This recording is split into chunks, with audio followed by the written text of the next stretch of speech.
Hello dear students, so now we are going to discuss about the types of advertising copy.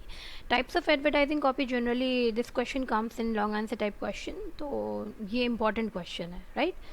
So types of advertising copy क्या होती है actually technique जो होती है formula जो होता है प्रेजेंटेशन का किसी भी ऐड को दिखाने का जो भी उस मैसेज में दिखाया जाता है वो टेक्निक हम एडवर्टाइजिंग कॉपीज में पढ़ते हैं जो कई तरह से एडवर्टीजमेंट में शो होती है सो स्टार्ट करते हैं द टेक्निक और formula of presentation of an ad is the way in which a message is presented various types of advertising copies are formulated to inform inspire influence effect engrave and inscribe the mindset of the reader, right?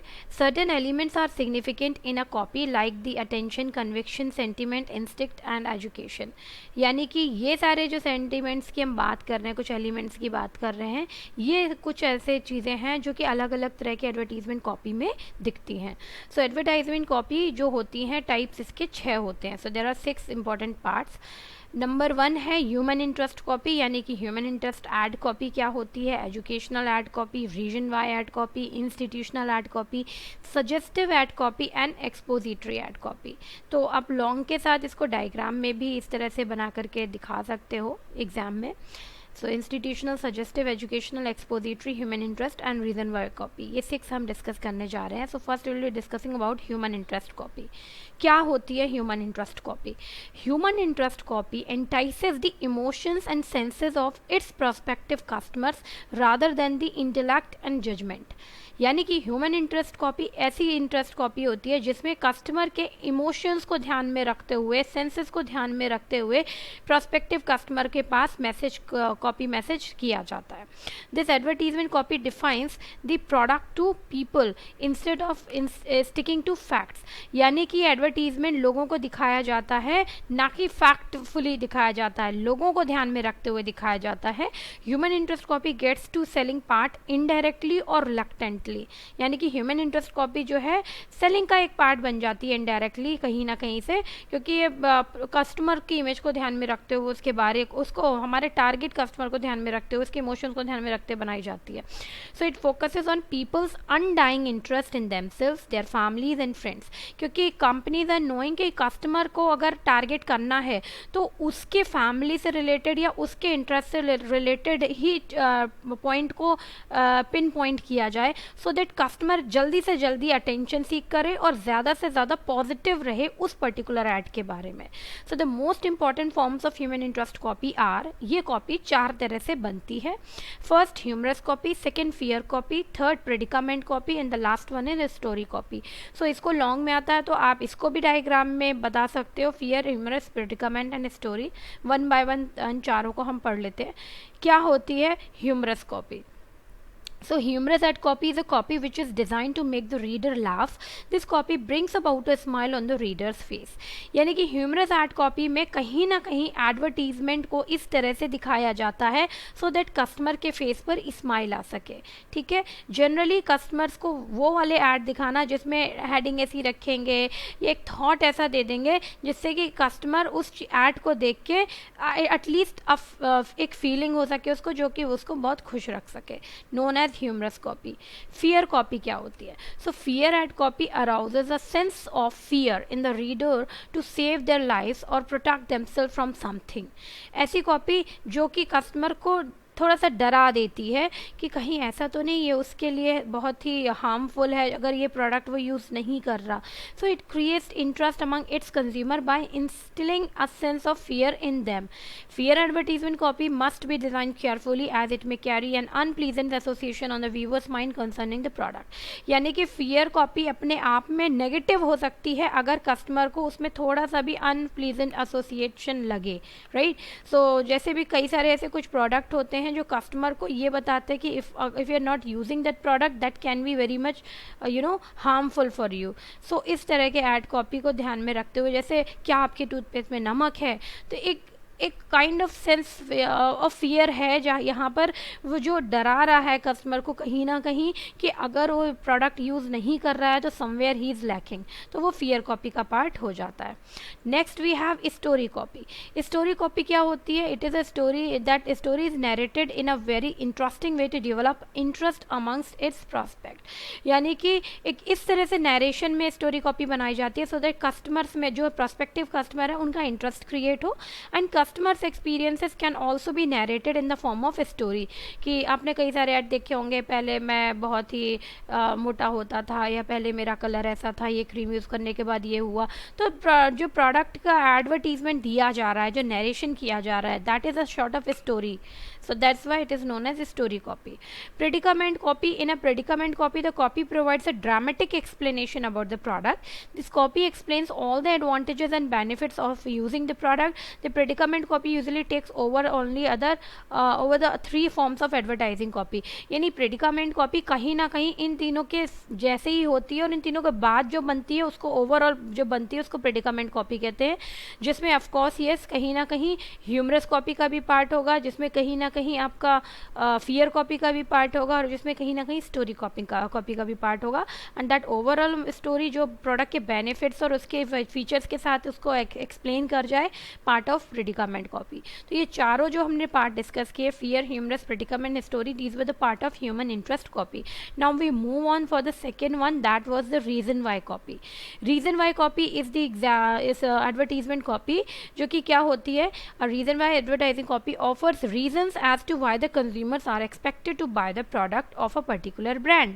यानी कि reason why copy वो copy होती है जिसमें customer को reason पहले पूछा जाता है, उसके बाद क्या आप अपनी लाइफ में खुश हैं, क्या आप कुछ अचीव करना चाहते हैं, तो कुछ ऐसे क्वेश्चन के साथ एक एडवर्टीजमेंट कॉपी की स्टार्टिंग होती है, जिसको बोलते हैं reason why copy.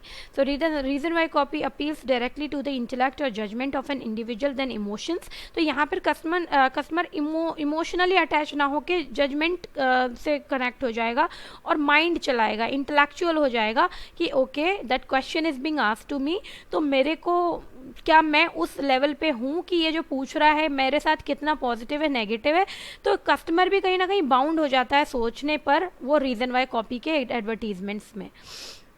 It tries to explain the product qualities and benefits by giving evidence in the forms of testimonials, guarantees, customer experiences and so on।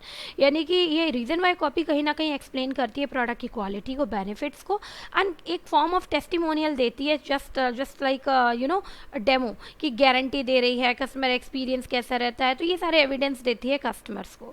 So the approach of this copy explains reasons to reader as to why the advertise product has to be purchase. Simple, ये copy क्या करती है? Reason देती है customer को कि आप हमारा प्रोडक्ट लो तो क्यों लो, why we are best for you and why we are different from others. तो जहाँ पर जब कंपनी अपने प्रोडक्ट की एडवर्टीजमेंट कॉपी में अ काइंड ऑफ मैसेज देती है सो दैट ज़्यादा से ज़्यादा रीडर्स उसको परचेज क्यों करें, तो क्यों में का मतलब हो जाता है why we, that means why we are the best product. तो वो अपने रीजंस देती है कस्टमर्स को, जिससे कि कस्टमर उसको परचेज करने के लिए ज़्यादा सीख कर सकता है अपनी अटेंशन। ठीक है, next, this form of advertising works better in print than on media. Of course yes, ये जो एडवर्टाइजिंग कॉपी है ये बेटर होती है प्रिंट मीडिया में as compare to media on, because broadcasting and ad has a limitation with respect to time, क्योंकि हर broadcast यानी टीवी और रेडियो में आने वाले ऐड में एक टाइम लिमिट होती है। वेयर एज आपको रिटन कंटेंट में अगर आप लिखना चाहते हो प्रिंट मीडिया में why we are the best and अपने बेनिफिट्स के बारे में रीजंस देना चाहते हो कस्टमर को, सो एक कंपनी ईजिली वो रीजंस दे सकती है। So there are good chances of their viewers missing the headline और the reasons why the headline claims to be the truth, और वो देख सकते हैं प्रिंट मीडियम में कि क्या रीजंस हैं जिसकी वजह से वो बेस्ट है और क्यों उस प्रोडक्ट को वो परचेज करें। For example, I am showing you the example this, dream homes are now real. तो कहीं ना कहीं उन्होंने रीजंस दे दिए, यहाँ पर बॉडी कॉपी में आप देख सकते हो, ये आपकी हेडिंग हो गई जो हम बात कर रहे थे, ड्रीम होम्स आर रियल। ये आपका बॉडी टेक्स्ट बॉडी पार्ट हो गया, ये आपकी विजुअल और इलस्ट्रेशन और विजुअल का पार्ट हो गया जो हमने लेआउट की बात की थी एडवर्टाइजिंग एलिमेंट में, and this is this symbol और यू नो इनिशियल्स जो ऐड दिया गया है। तो कहीं ना कहीं ये आपकी किसका पार्ट हो गया? रीजन वाई वाई का कि why we are best. Next है perfect home for your family, ये आपको रीज़न दे रहे हैं why we are perfect for home for your family, इसलिए आप परचेज करें। और here some features are displayed, right. So this is the part of the reason why copy. Next is educational ad copy. What are the educational ad copy? Actually educational ad copy वो तरह की copy होती है जो customer को information देती हैं, update देती हैं, प्रॉम्प्ट करती हैं कि वो प्रोडक्ट क्यों खरीदे, अपने प्रोस्पेक्टिव कस्टमर को सारी इन्फॉर्मेशन प्रोवाइड करती हैं प्रोडक्ट के बारे में, known as educational ad copy. It is designed to educate the public about the attributes of the product. Introductory ad copies are usually created in this way. ठीक है, जितनी भी नई तरह की ad copy आती हैं तो सबसे पहले बेसिक्स क्या होता है, कस्टमर को पता चले कि मार्केट में हमारा प्रोडक्ट क्या है, क्यों है, कैसे है और किस लिए उनके लिए बेनिफिशियल है, right. Next is it is the responsibility of every manufacturer to educate the prospects regarding the product and endure a warm welcome amongst its clients. यानी कि ये रिस्पॉन्सिबिलिटी होती है हर मैन्युफैक्चरर की, वो अपने प्रोस्पेक्टिव कस्टमर को अपने प्रोडक्ट के बारे में एजुकेट कराए, इन्फॉर्म कराए, कम्युनिकेट करे। तो such an ad copy signifies the benefits and special features of the product. तो इस तरह की एड कॉपी जो होती हैं बेनिफिट बताती हैं, स्पेशल फीचर्स बताती हैं प्रोडक्ट के बारे में to the customer. For example, 2 बूंद हर बार पोलियो पर जीत रहे बरकरार, तो एक हेडलाइन ये दे दी और ये बता रहे हैं, इंफॉर्मेशन दे रहे हैं why it is important for the children की क्यों ज़रूरी है पोलियो की ड्रॉप्स, राइट। सेम ईयर अभी recent example we can take novels corona virus कोविड-19 का, जहाँ पर information is given and customer is being updated.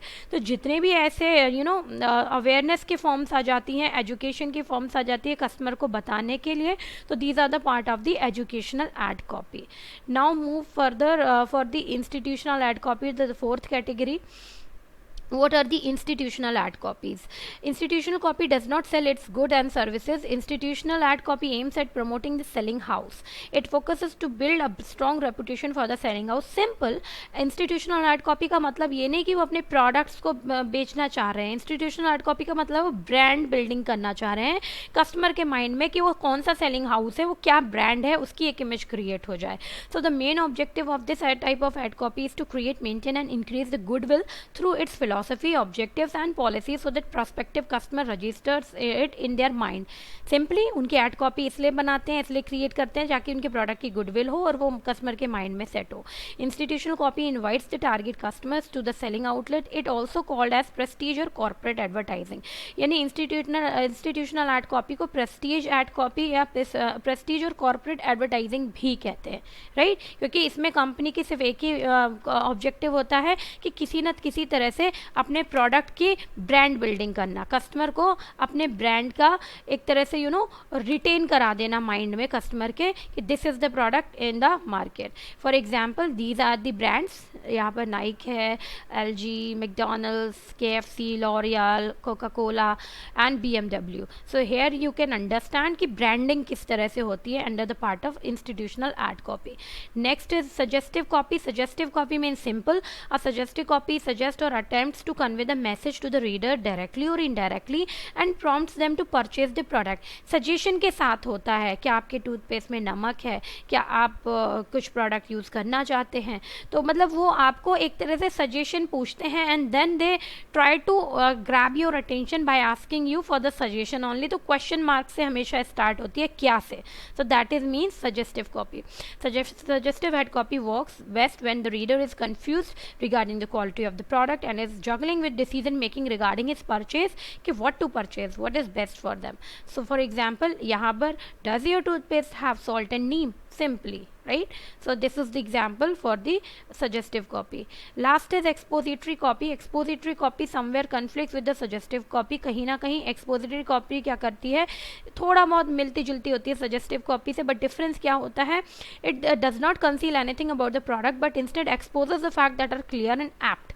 यानी expository क्या होती है, हर चीज़ बताती है अपने प्रोडक्ट के बारे में कि कितना वो क्लियरली जितना बता सकती है अपने प्रोडक्ट के बारे में कि क्यों कस्टमर को खरीदना चाहिए, डिस्क्राइब करती है प्रोडक्ट के feature, use, merit, operation, benefits, everything. Even a swift glance register quickly in the consumer mind and it is quite easy to remember और पिकअप. वो पॉइंट्स बताती है जो कि कस्टमर रिमेंबर कर सके, रिटेन कर सके अपने साथ. For example this Nataraj pencil, सस्ती, सुंदर और लंबे समय तक चलने वाली, बनाए आपके कार को स्वच्छ व सुंदर. तो that means some heading, some line, some quotation, some text is use जो कि आपको याद रहेगा उस ब्रांड का नाम कि वो प्रोडक्ट किस लिए है.